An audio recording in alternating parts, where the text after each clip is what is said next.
என் பேர் ராஜஸ்வாமி, இன்ஸ்பெக்டர். இன்னைக்கு இந்த ப்ரோக்ராம் தேசிய விரைவுற்ற தினம். முதல்ல அந்த புழு இருக்குல்ல, கிடைக்கிற வயது வரைக்கும் சொல்லுவீங்க, சாப்பிட்டாலும் நான் தண்ணி வைக்கிறதில்ல, உடம்பு வைக்கிறதில்ல, இப்படிதான் இருக்கிறேன்னு சொல்லுவீங்க.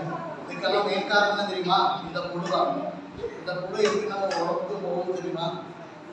யாரும் வீட்டில் பாத்ரூம் இருக்கு, டாய்லெட் பாத்ரூம் இருக்கு, இருந்துட்டு பாத்ரூம் போகிறது யாரும் இருக்காங்க, வெளியே போவீங்க தானே கொஞ்சம் பேர் இருக்கலாம். பின்ன எல்லா பேரும் சுடு தண்ணி குடிக்கிறதுண்டா, இல்லை பச்சை தண்ணியா? உண்மையை சொல்லணும், போய் சொல்லக்கூடாது.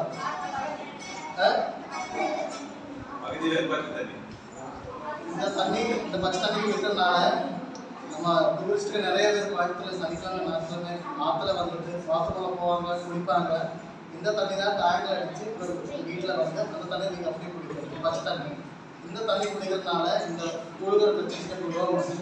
நீங்கள் அப்படியே குடலோட இருக்குது, இங்கே போய் குடிக்க முடியும்.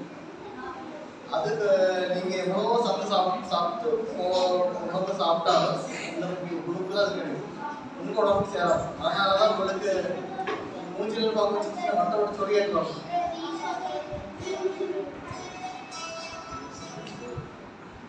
இது மாதிரி தான் வரும். நமக்கு படிக்க முடியாது, ரத்த கம்மியாகும். ரத்த கம்மியானது தெரியுமா? பிளட் கம்மியாகும், கைகால் வலி இருக்கா மாதிரி இருக்காச்சு, இடைக்கடி கைகால் வலியில வரும். இதெல்லாம் வரக்குலாம் மெயின் காரணம் இந்த புழு தான். அந்த புழுவை ஒழிக்கிறதுக்கு வேண்டிட்டுள்ள நேஷனல் நம்ம தேசிய ப்ரோக்ராம் தான் இந்த தேசிய விரைவுற்ற தினம். இதுனா தேசிய உடல் புழு அப்போ எல்லா குழந்தையோட இந்த புளியை சாப்பிடணும். எப்படி சாப்பிடணும்னா, நம்ம மிட்டாய் சாப்பிடுவோம்ல, மிட்டாய் சாப்பிட்ற மாதிரி அப்படியே சமைச்சு வைக்கணும். மிட்டாய் சாப்பிட்ற மாதிரியே சாப்பிட்டாதான் இந்த மருந்தோட உள்ள எஃபெக்ட் நம்ம உடம்புல கிடைக்கும்.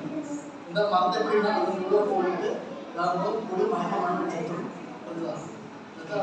அப்போ நம்ம என்ன எவ்வளோ சாப்பிட்டாலும் நம்ம எவ்வளோ வரலாம், இந்த உடம்பு வரும் கேட்டுக்கலாம். யாரும் கடிச்சு அப்படி முகக்கூடாது கேட்டுக்கலாம். எதுவாக கடிச்சு சாப்பிடணும்.